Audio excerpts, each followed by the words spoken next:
할렐루야. 6월 13일 목요일 새벽 기도를 시작하겠습니다. 사도신경으로 우리의 신앙을 고백합니다. 나는 전능하신 아버지 하나님 천지의 창조주를 믿습니다. 나는 그의 유일하신 아들 우리 주 예수 그리스도를 믿습니다. 그는 성령으로 잉태되어 동정녀 마리아에게서 나시고 본디오 빌라도에게 고난을 받아 십자가에 못 박혀 죽으시고 장사된 지 사흘 만에 죽은 자 가운데서 다시 살아나셨으며 하늘에 오르시어 전능하신 아버지 하나님 우편에 앉아 계시다가 거기로부터 살아있는 자와 죽은 자를 심판하러 오십니다. 나는 성령을 믿으며 거룩한 공교회와 성도의 교제와 죄를 용서받는 것과 몸의 부활과 영생을 믿습니다. 아멘. 찬송가 376장 찬양하시겠습니다. 찬송가 376장입니다.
오늘 우리 주신 하나님의 말씀은 신약성경 베드로후서 2장 1절부터 11절까지 말씀입니다. 베드로후서 2장 1절부터 11절까지 말씀입니다. 다 찾으신 줄 알고 저희 여러분들이 한 절씩 교도하도록 하겠습니다. 베드로후서 2장 1절부터 11절입니다. 그러나 백성 가운데 또한 거짓 선지자들이 일어났었나니 이와 같이 너희 중에도 거짓 선생들이 있으리라. 그들은 멸망하게 할 이단을 가만히 끌어들여 자기들을 사신주를 부인하고 임박한 멸망을 스스로 취하는 자들이라. 여러 죄들의 구색하는 뜻을 따르리니 이로 말미암아 진리의 도가 비방을 받을 것이요 그들이 탐심으로써 지어낸 말을 가지고 너희로 이득을 삼으니 그들의 심판은 예초부터 지체하지 아니하며 그들의 멸망은 잠들지 아니하느니라. 하나님이 범죄할 천사들을 용서하지 아니하시고 지옥에 던져 어두운 구덩이에도 심판 때까지 지키게 하셨으며 옛 세상을 용서하지 아니하시고 오직 의를 전파하는 노아와 그 7 식구를 보존하시고 경건하지 아니한 자들의 세상에 홍수를 내리셨으며 소돔과 고모라 성을 멸망하기로 정하여 제가 되게 하사 곳에 경건하지 아니한 자들에게 돈을 삼으셨으며 무법한 자들의 음란한 행실로 말미암아 고통당하는 의로운 롯을 건지셨으니 이는 의인이 그들 중에 거하여 날마다 저 불법한 행실을 보고 들음으로 그 의로운 심령이 상함이라. 주께서 경건한 자는 시험에서 건지실 줄 아시고 불의한 자는 형벌 아래로 심판 날까지 지키시며 그들의 육체를 따라 더러운 정욕 가운데서 행하며 주관하는 이를 멸시하는 자들에게는 형벌할 줄 아시느니라. 이들은 강벌하고 자긍하며 떨지 않고 영광 있는 자들을 비방하거니와 함께 있습니다. 더 큰 힘과 능력을 가진 천사들도 주 앞에서 그들을 거슬러 비방하는 고발을 하지 아니하느니라. 아멘. 할렐루야. 오늘도 새날을 주셨습니다. 하나님께서 은혜와 평강으로 함께 해주시기를 축복합니다.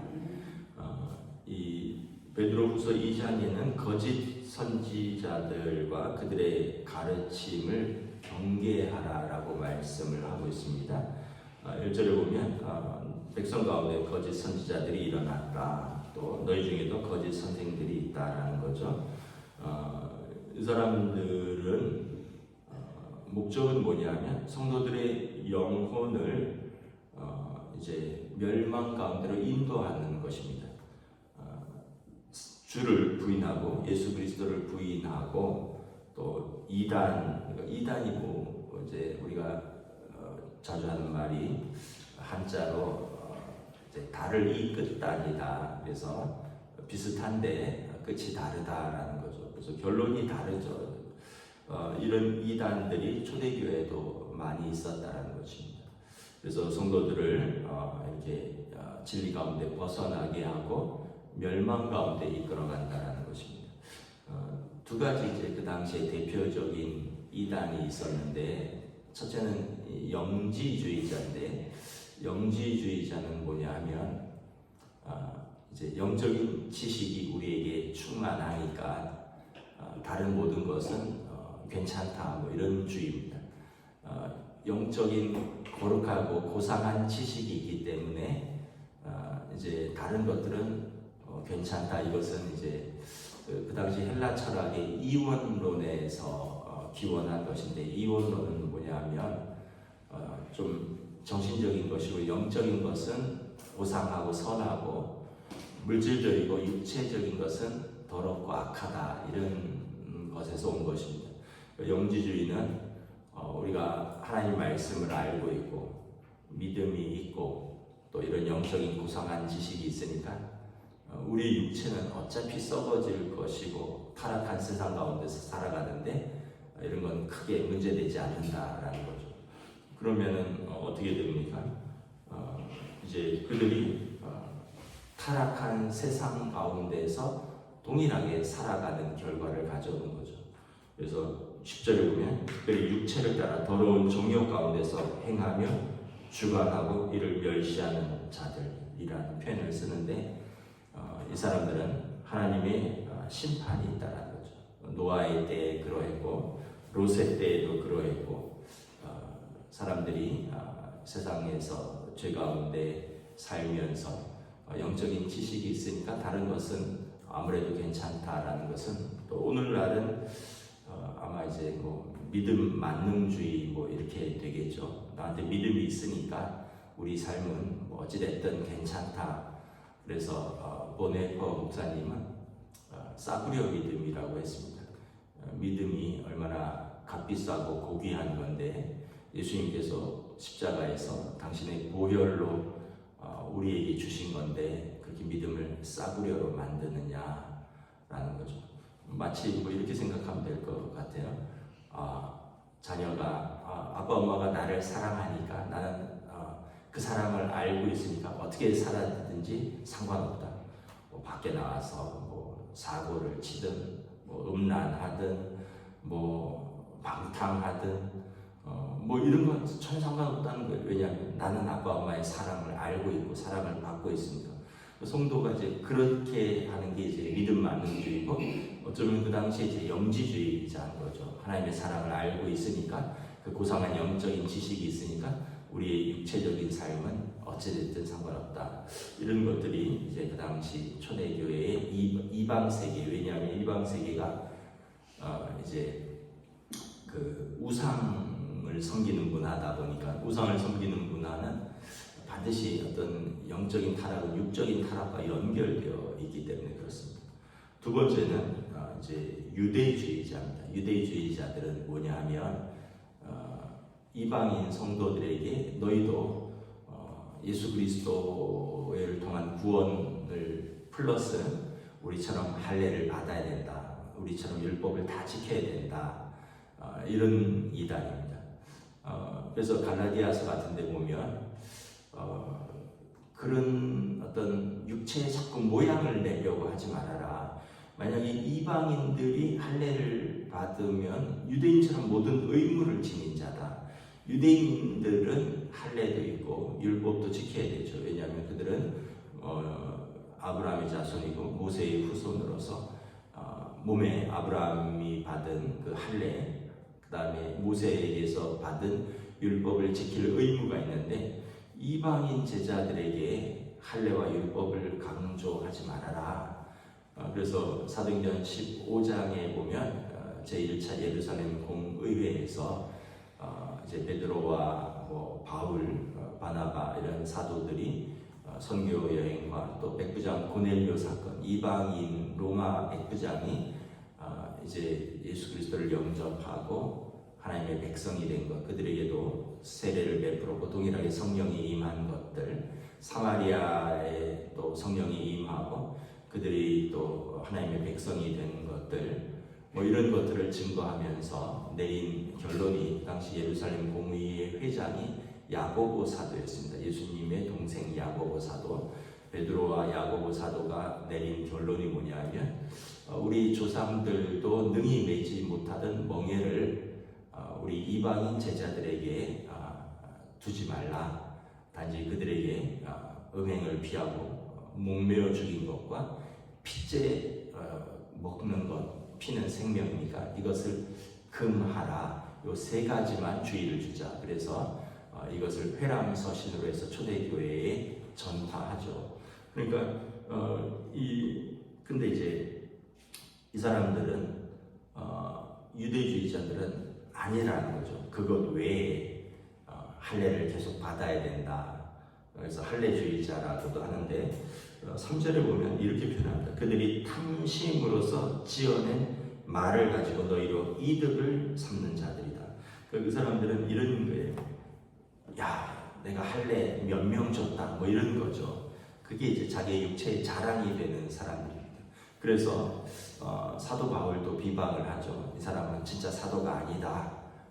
그러면서, 왜냐하면 사도 바울은 유대인은 할례를 받아라, 이방인은 할례 받을 필요 없다. 오직 할례는 마음에 받는 거지 몸에 받는 것이 아니라, 율법의 조문은 마음에 새기고 지키는 것이지 그 돌비에 새긴 걸 붙들고 사는 것이 아니다. 이렇게 얘기를 했더니 이제 사도 바울도 저가 진짜 사도가 아니다라고 비방하면서 어떤 예루살렘에서부터 온 어떤 이들이 갈라디아서라든가 고린도서라든가, 그래서 사도 바울이 계속 자기의 사도성을 변호하는 내용들을 이야기를 합니다.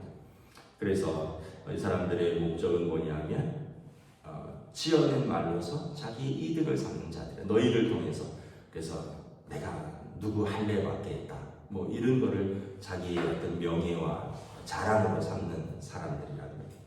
그런데 어쨌든 결과적으로 이런 모든 것들은 사신주를, 이 살아계신 예수 그리스도를 부인하는 결과를 가져온 거죠. 예수 그리스도의 십자가의 보혈과 그 믿음으로 얻는 구원에 대한 부인이고, 그리고 거기에 합당한 성도의 삶을 이제 그들이 2절에 보면 여럿이 그들의 호색한 것을 따르리니, 영적 호색을 말하는 것입니다. 그들의 잘못된 가르침과 그 다음에 유혹으로 많은 사람들이 영적인 호색함을 따른다는 거예요. 그로 말미암아 진리의 도가 비방을 받는다는 것입니다. 그래서 초대교회 이단은 대표적인 것이 이거 두 가지고, 그 외에도 여러 가지가 있는데 대표적인 것이 두 가지입니다. 그래서 유대인처럼 돼야 된다라는 것, 예수를 믿어도. 두 번째는 예수를 믿는 고상한 지식이 있으니 우리 육체의 삶은 아무래도 상관없다. 결국 이 사람들이 진리의 도를 비방하고 그리고 그들이 그 의의 길을 벗어나서 심판의 길로 이끌어간다는 것입니다. 4절에 보면 하나님이 어떻게 하실 것인가? 하나님은 심판하실 것이다.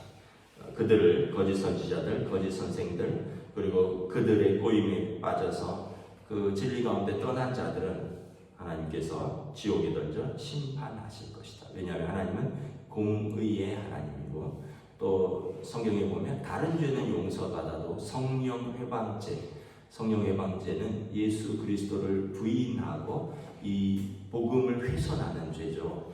이 죄는 용서받을 길이 없다라고 말을 하고 있기 때문에 그들은 심판 때에 지옥에 던져질 것이다. 5절에 보면 옛 세상에 의를 전파하는 노아와 그의 가족들만 구원을 얻었고 경건하지 아니한 자들은 홍수로 심판을 하셨다. 또 6절에 소돔과 고모라 때에 이 7절에 보면 의로운 롯만 건지셨고 그 성에 무법한 자들, 음란한 행실로 말미암아 그런 자들은 하나님께서 그들을 심판하여 후세에 경건하지 아니한 자들에게 본을 삼으셨다. 그래서 결국은 우리가 이제 깨닫는 것은 무엇이냐면 겸손히 우리가 두렵고 떨리는 마음으로 이 복음에 붙어 있으라는 거죠. 10절에 보면 이 영지주의자들의 이러한 삶은 교만에서부터 나온다는 거예요. 육체를 따라 더러운 정욕 가운데서 행하며 주관하는 일을 멸시하는 자들을 이 사람들은 형벌을 받을 것인데 영지주의자들이라 그랬죠. 영적인 고상한 지식이 있으니까 삶은 아무래도 상관없다고 하는 사람들, 이 사람들은 당돌하고 자긍하며 떨지 않고 그래서 영광 있는 자들을 비방하는 자들이다. 교만한 자들이라는 거죠. 그러니까 교만하니까 복음에 온전히 서지 못하고 그 알량한 믿음으로 삶은 아무래도 상관없다면서 그들의 호색과 음란과 방탕한 삶으로 나아가는 자들이다. 하나님께서 그들을 심판하신다라는 것입니다. 오늘날에도 많은 이단 사이비들이 많이 있습니다. 그래서 우리가 잘 분별해야 되는데 다른 것은 제가 정확히 모르는데 며칠 전에도 말씀을 드렸듯이 스스로 삼위일체 하나님을 언급하는 사람들은 이단입니다. 내가 성부 하나님이다. 요즘 하나님 어머니다. 내가 독생자다. 무슨 독생녀다. 내가 보혜사다. 이러는 사람들이 있거든요. 삼위일체 하나님을 비방하는 자들이죠. 우리가 하나님의 이름을 망령되이 일컫는 자들, 이들은 분명한 이단입니다. 두 번째는 성도들의 삶을 무너뜨리는 사람들입니다. 그래서 어떤 종교단체에 이제 푹 빠져서 정상적인 가정생활을 못한다거나 정상적인 직장생활을 못한다거나 결혼도 안 하고 공부도 안 하고 일도 안 하고 그냥 거기에 푹 빠져서 정상적인 삶을 잃어버리면 이단일 가능성이 굉장히 농후합니다. 물론 이제 그런 건 있겠죠. 전적인 사역자로서 거기에 헌신한 선교사들은 다르겠죠. 그런데 선교사도 아니고 그냥 복음에 헌신한 사람, 그러니까 그냥 전적인 풀타임 사역자로서 그 사역에 헌신한 사람도 아닌데 그냥 사람도 안 만나고 가정도 안 꾸리고 가정도 책임지지 않고 또 경제활동도 안 하고 이렇다면 이것은 정상적인 생활, 정상적인 종교활동이라 보기 어렵다. 주위에 여러분 그런 사람들이 있으면 눈여겨보시고 이것은 그들을 경계하셔야 됩니다. 그리고 절대 그런 곳에 넘어가시면 안 되고 그래서 우리가 그때도 분별력이 필요하고 지금도 분별력이 필요하다. 그리고 이제 마지막으로 우리가 다시 한번 또 우리 스스로에게 우리가 또 돌아봐야 하는 것은 싸구려 믿음 만능주의에 대한 스스로에 대한 경계입니다. 나에게 믿음이 있으니까 뭐든 아무렇게나 살아도 괜찮다. 이런 것은 현대판 영지주의입니다. 믿음은 그 믿음에 합당한 삶이 따라가야 되는 것입니다.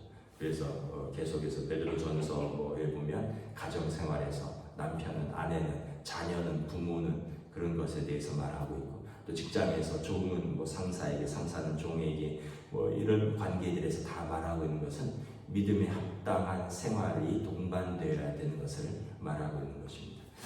저와 여러분들이 이 여러 가지 혼탁한 세상 속에서 우리가 복음의 진리를 굳건히 붙들고 우리의 가정을 또 우리의 영혼을 건강하게 세워갈 수 있기를 주님의 이름으로 축복합니다. 기도하겠습니다. 하나님의 은혜를 감사합니다. 오늘 베드로 사도께서 경계한 것처럼 그들 가운데 많은 거짓 선지자들도 일어나고 거짓 교사들도 일어나 하나님의 성도들을 영적으로 호색하는 곳으로 또 그들에게 어떤 과도하고 무거운 유대주의적 짐을 지우고 예수 그리스도를 부인하게 하는 자들이 있다. 그러므로 너희는 복음 위에 든든히 서라. 하나님께서는 심판하시는 하나님이여 성도들의 양떼 성도들의 영혼을 지키시는 하나님이라. 거짓 선지자들과 거짓 교사들 그리고 그들을 따르는 자들은 하나님의 심판이 있다라고 엄격하게 경계하고 경고하고 있는 것을 바라봅니다. 오늘 이 시대에 우리가 분별력을 가지고 하나님 앞에서 믿음으로 살아갈 수 있기를 원합니다.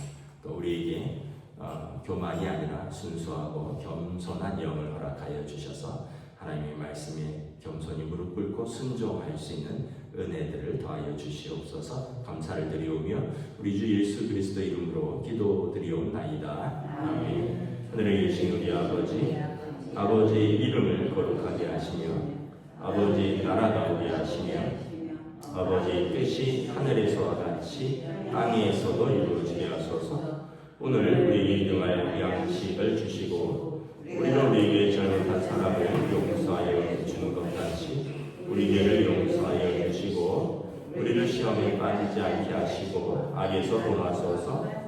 나라와 권능과 영광이 영원히 아버지